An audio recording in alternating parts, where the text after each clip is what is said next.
Covid-19, les tenanciers de maquis et espaces de loisirs réclament leur part du gâteau à propos du soutien gouvernemental. La levée du couvre-feu ne suffit pas pour atténuer le choc créé par la suspension des activités pendant plus de 2 mois. Ils veulent un fonds d'appui sous forme de prêt.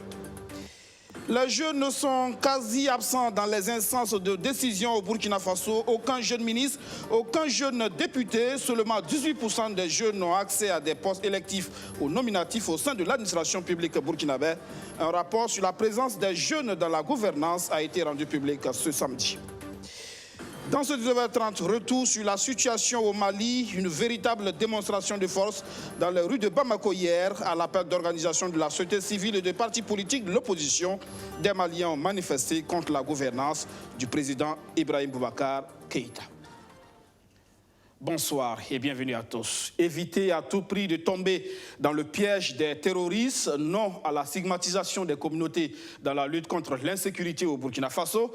Et Di Komboigo s'adresse aux déplacés internes de la région du Sahel installés à Ouagadougou. Le candidat à la présidentielle et président du Congrès pour la démocratie et le progrès était au quartier Amdalaï de Ouagadougou. Justin Monto. Le Congrès pour la démocratie et le progrès ne dormira pas.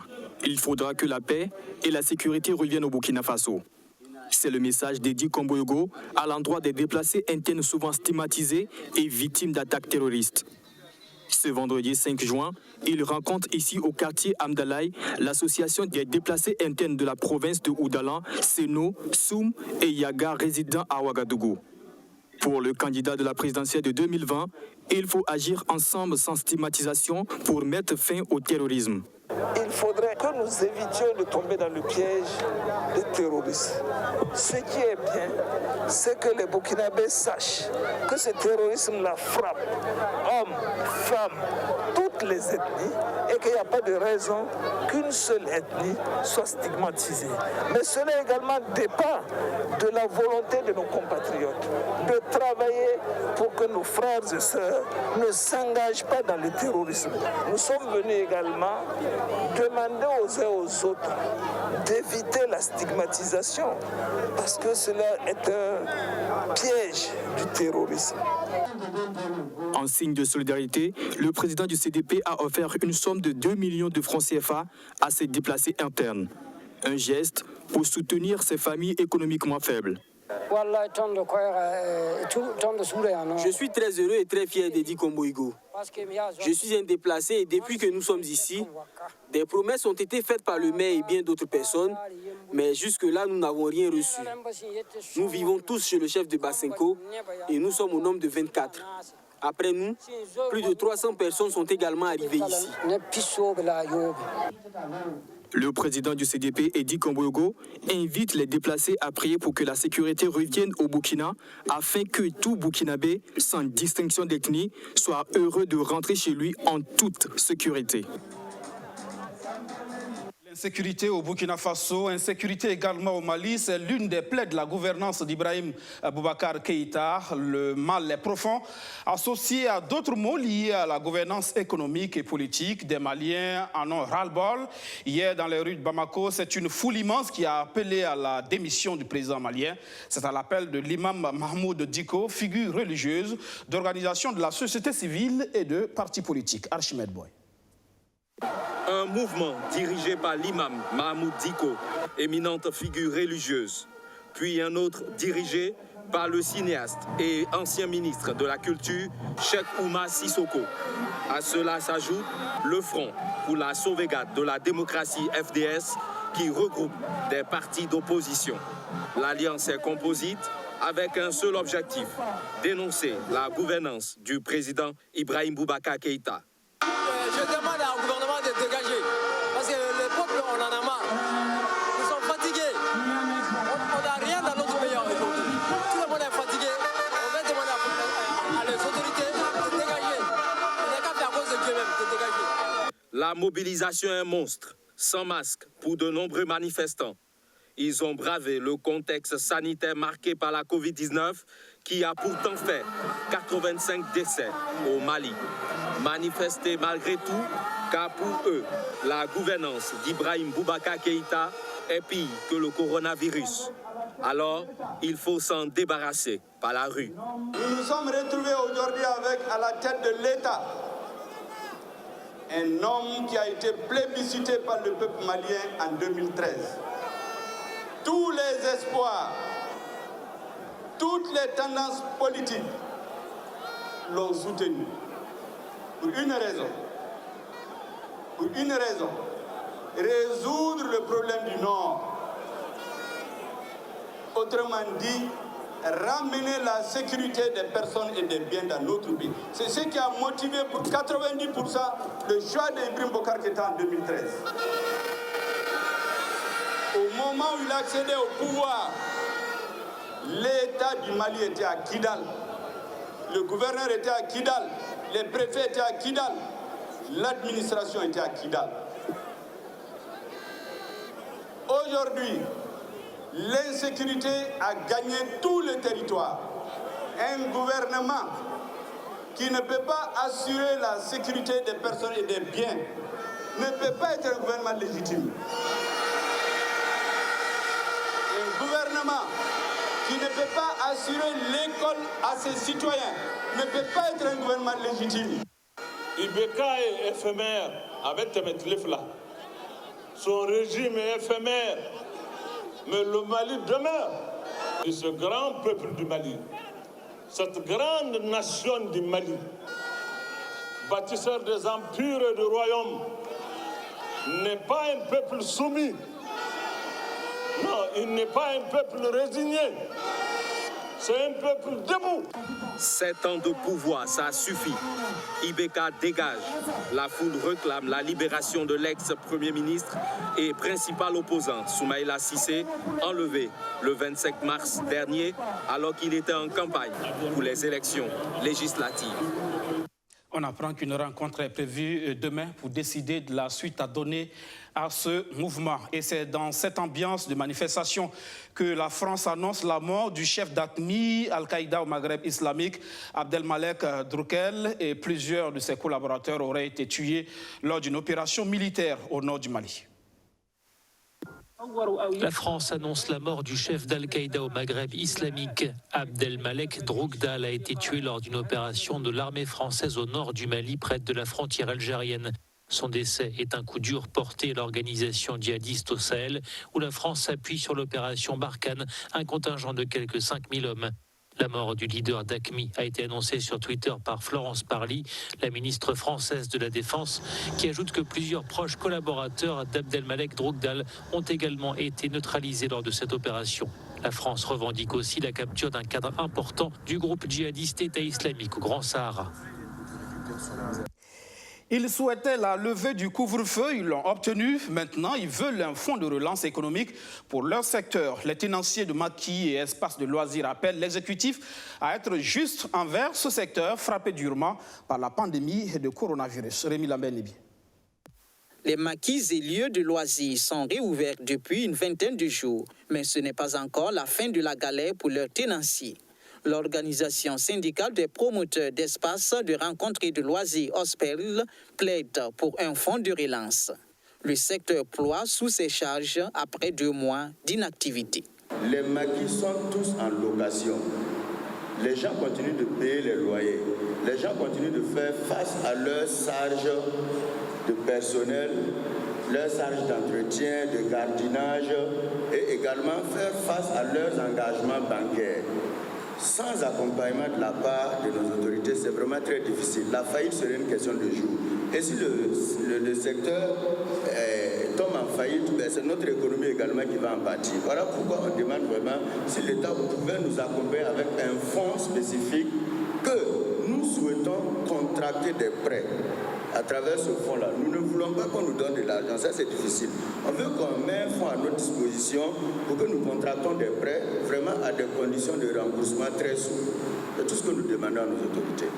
L'OSPEL interpelle également la société de distribution de boissons Sodibo sur son devoir d'épauler le secteur en tant que partenaire privilégié. Le produit fini de la Sodibo, c'est nous qui commercialisons ce produit-là. Nous sommes le dernier contact entre le dernier consommateur et le produit.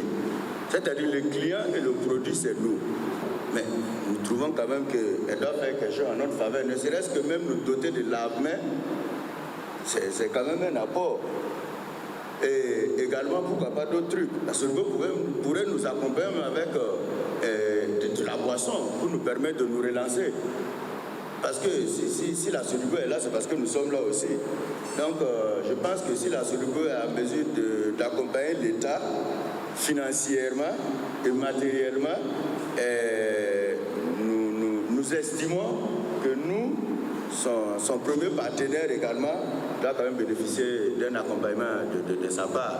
Le syndicat exprime également son incompréhension sur la non-réouverture des boîtes de nuit et bars climatisés jusqu'à présent. Pourquoi jusqu'à aujourd'hui les boîtes de nuit ne peuvent pas ouvrir? On ne comprend pas cette restriction-là, nous non plus. Donc, mais en ce qui concerne les bars qui regroupent beaucoup de monde, nous continuons la sensibilisation de nos membres, de nos adhérents, pour le respect des mesures barrières édictées par le ministère de la Santé. Sur la question, l'organisation syndicale des promoteurs d'espaces de rencontres et de loisirs dit avoir adressé 2 correspondances au ministère du Commerce sans réponse. Cependant, elle dit garder la même démarche et espère obtenir gain de cause uniquement par la voie du dialogue. En attendant que les tenanciers de maquis obtiennent gain de cause, le gouvernement, lui, réfléchit sur comment doter le Burkina Faso d'un secteur industriel et artisanal dynamique à même de créer de la richesse. C'est un objectif qui figure en bonne place dans le plan national de développement économique et social PNDS. Plus d'un an après l'adoption de la stratégie d'industrialisation, où en sommes-nous avec la mise en œuvre? Le comité de pilotage s'est réuni hier. Juliette Tougouri, Rémi Lambert, Nébier. L'axe 3 du plan national de développement économique et social qui ambitionne doter le Burkina Faso d'un secteur industriel et artisanal dynamique, créateur de richesses et de produits d'exportation, a conduit à la mise en place d'un plan d'industrialisation accéléré. Ce plan, en phase d'opérationnalisation, fait l'objet d'une revue par son comité de pilotage ce 5 juin. Il s'agit de faire le point sur sa mise en œuvre dont le niveau est jugé satisfaisant. Et aujourd'hui, avec le travail qui a été fait du concert avec l'ensemble des départements ministériels, nous avons réussi à mettre en place des instruments de mise en œuvre donc, des actions qui sont programmées, à préparer l'ensemble donc des informations, des fiches techniques et tout ce qu'il faut pour que le secteur privé puisse intervenir dans le domaine, de travailler à l'ensemble des modalités pratiques pour la collaboration des partenaires techniques et financiers pour la mise en œuvre du plan et bien entendu de regarder avec l'ensemble donc des changements et les orientations qui ont été données pour que notre pays puisse développer davantage les possibilités de consommation locale et bien entendu de travailler à améliorer la chaîne de valeur dans la transformation des matières premières locales et enfin de faire en sorte que nous puissions aussi jouer sur la balance commerciale avec des exportations de produits finis pour ne pas régulièrement importer que de la matière première.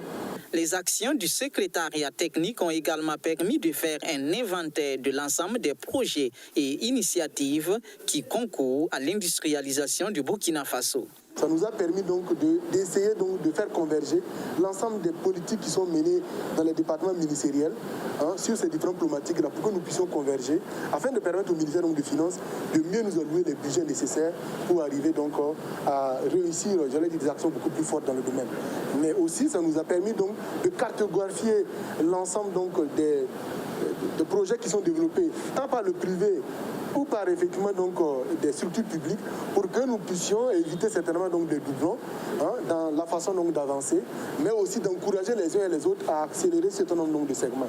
Au cours de cette première session, le comité de pilotage a reçu de nouvelles orientations de la part du chef du gouvernement pour une mise en œuvre efficiente de ce plan d'industrialisation accéléré qui veut s'appuyer sur les filières coton textile, carrières matériaux et bétail viande pour réussir le pari.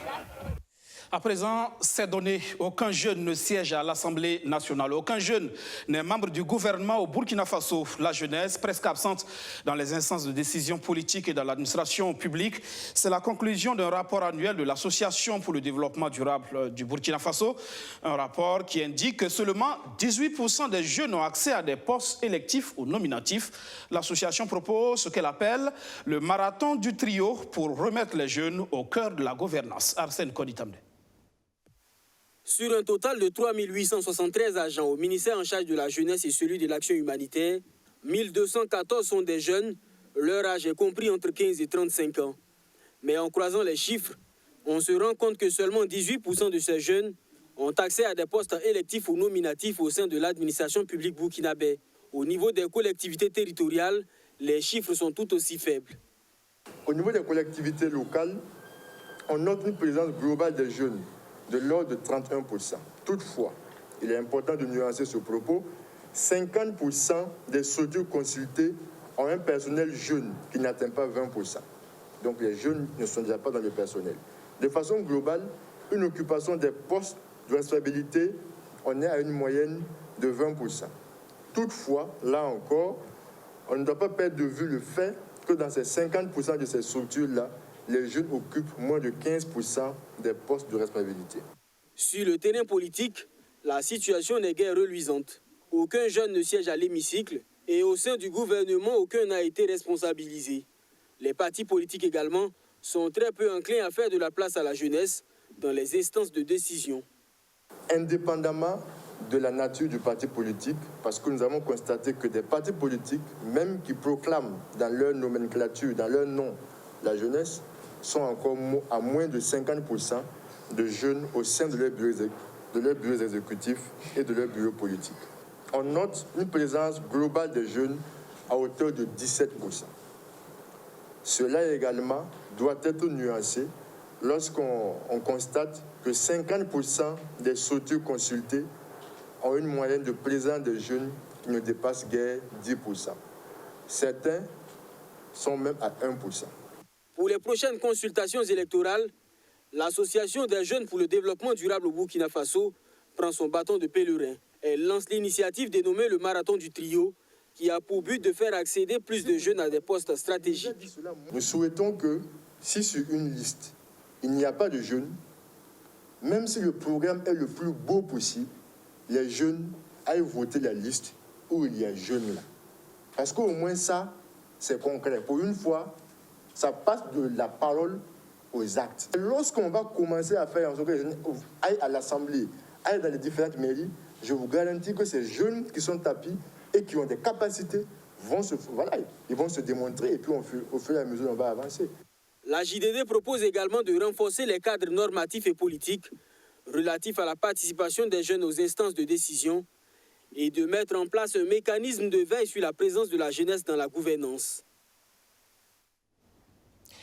Eux ne sont pas encore à l'étape de revendication de postes électifs ou nominatifs dans l'administration publique. Ils sont encore élèves en classe d'examen et ont repris les classes le lundi dernier avec pour souci de sauver leur année scolaire. Hier, des élèves étaient en conférence de presse au lycée Philippe Zenda Kaboré pour féliciter le gouvernement pour la reprise des cours. Une activité très vite boycottée par un deuxième groupe qui dénonce le non-respect des mesures barrières dans l'établissement. Abdoulaziz Sari. C'est une rencontre entre élèves des classes d'examen des lycées et collèges de Ouagadougou qui se termine en queue de poisson. Cette rencontre visait à féliciter le gouvernement pour ses efforts pour sauver l'année scolaire. En réalité, cette conférence de presse est passée avec plusieurs lycées et collèges de la ville de Ouagadougou. Ces élèves-là voulaient remercier le gouvernement et leur dire que les élèves en classe d'examen sont très fiers de la réouverture des classes. Mais très vite, la rencontre sera brouillée par un autre groupe d'élèves du lycée Philippe Zenda Kaboré qui, eux, protestent contre le non-respect des mesures barrières au sein de leur établissement. Les mesures barrières sont bafouées. Rien n'est respecté ici au Zenda. Nous n'avons même pas de lave, mais les robinets qui sont là, si vous partez et que vous constatez, vous allez trouver que les savons là même, il n'y en a pas. C'est un nombre insuffisant. Devant chaque bâtiment, il n'y a qu'une seule boule de savon. Une seule boule de savon. Et ils ont implanté de nouveaux robinets.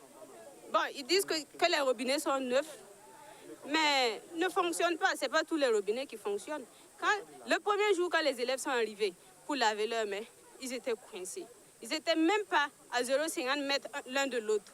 Ils étaient tellement coincés. Et les cache-nez qu'ils remettaient, les surveillants qui remettaient les cache-nez, manipulaient les cache-nez à main nue pour les remettre aux élèves. Selon ces élèves, certains de leurs professeurs refuseraient de donner cours jusqu'à présent à cause du non-respect de la distanciation physique dans les salles de classe. Il y a des enseignants que quand ils rentrent, comme le ministère avait dit que les classes allaient être scindées et qu'on allait être un par table, ils ressortent. Parce que les mesures barrières ne sont pas respectées. Ils ne peuvent pas se permettre de venir s'arrêter avec un nombre important d'élèves et ils sont assis 2 par table pour donner le cours. Et aussi, il y a un décret qui interdit le regroupement de plus de 50 personnes. Dans nos classes, nous sommes à un nombre de plus de 60 personnes.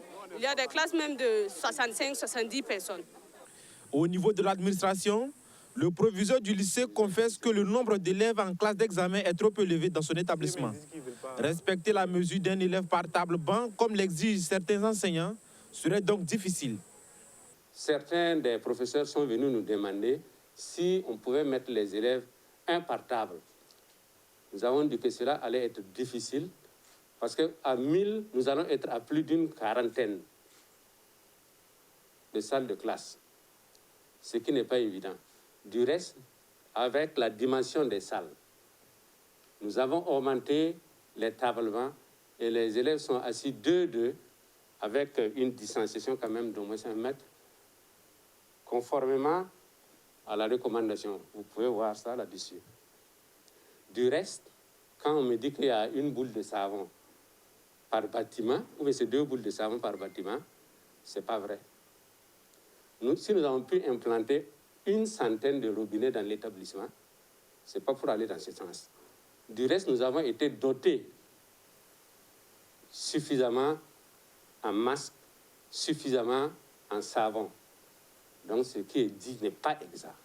Le proviseur du lycée Philippe Zena Kaboré invite les élèves à avoir à l'avenir un comportement qui permette aux uns et aux autres de pouvoir s'exprimer dans le calme et dans le respect des libertés des autres. Des élèves qui racontent comment s'est déroulé leur confinement alors que les cours étaient suspendus. C'est un concours de rédaction en ligne à l'initiative de Maïkara. Les résultats ont été proclamés ce samedi. Juliette Tougri, Rémi Lambert-Nébier. Comment occuper les enfants en ces temps de Covid-19 où ils ont été contraints d'abandonner les salles de classe? Maïkara Service a eu l'idée d'un concours de rédaction en ligne pour permettre à ses enfants de toujours se cultiver pendant la période de confinement. Pendant la période de Covid-19, nous avons jugé utile donc de mettre à contribution les enfants parce qu'on s'est dit qu'après qu'ils quittent l'école pour des mois, il faut les occuper sainement. Et puis donc leur permettre d'avoir quelque chose à faire. Donc, ce qu'on a fait, on a lancé donc le concours via les réseaux sociaux, donc via Facebook. Donc les parents ont été donc, si vous voulez, la cible secondaire, parce qu'on sait que les parents vont relayer l'information aux enfants. Donc pendant pratiquement un mois, on a donc relayé l'information sur le réseau Facebook, mais également sur le réseau WhatsApp, pour que donc les parents puissent dire aux enfants de participer d'une manière massive. Raconter une journée de confinement, voici le sujet sur lequel 8 candidats ont exprimé leur expérience. Ils n'ont visiblement pas manqué du génie et de la culture générale. Les 2 premiers lauréats ont respectivement eu la note de 18 et 17 sur 20. Comment tu as trouvé l'exercice? C'était difficile, c'était facile? C'était facile. Tu as pris combien de temps pour faire cet exercice? 3 jours. Je dis à mes camarades de se protéger contre le coronavirus en respectant les gestes barrières. Au regard donc des notes qu'ils ont eues, je crois qu'ils ont une très belle participation parce que les notes varient donc de 10 sur 20 jusqu'à 13 sur 20. Pour moi, c'est quelque chose d'extraordinaire. Donc, ils ont vraiment participé et c'est quelque chose donc, de positif à mettre à l'actif des enfants. Maïkara Service a pour projet de mener régulièrement ce concours épistolaire pour permettre aux enfants de s'exprimer et de se cultiver sur des sujets d'actualité. On aurait voulu qu'il y ait des thèmes hebdomadaires. On va donc le rendre un peu plus pérenne dans le temps. On va le rendre chaque mois ou chaque 3 mois. Dans tous les cas, le projet est en cours. On va le faire de manière assidue, pour que les enfants soient toujours en train de réfléchir, en train d'exprimer donc leurs émotions à travers les écrits. Les 8 participants ont été primés, entre autres, par des assurances Monto, des gels hydroalcooliques et divers autres gadgets. Fin de cette édition. Merci de l'avoir suivi. Demain, 19h30, c'est l'équipe du Dimanche qui vous retrouve pour le 7 Info, l'essentiel de l'actualité de la semaine, reportage et analyse avec nos invités. Agréable soirée sur BFM. À demain.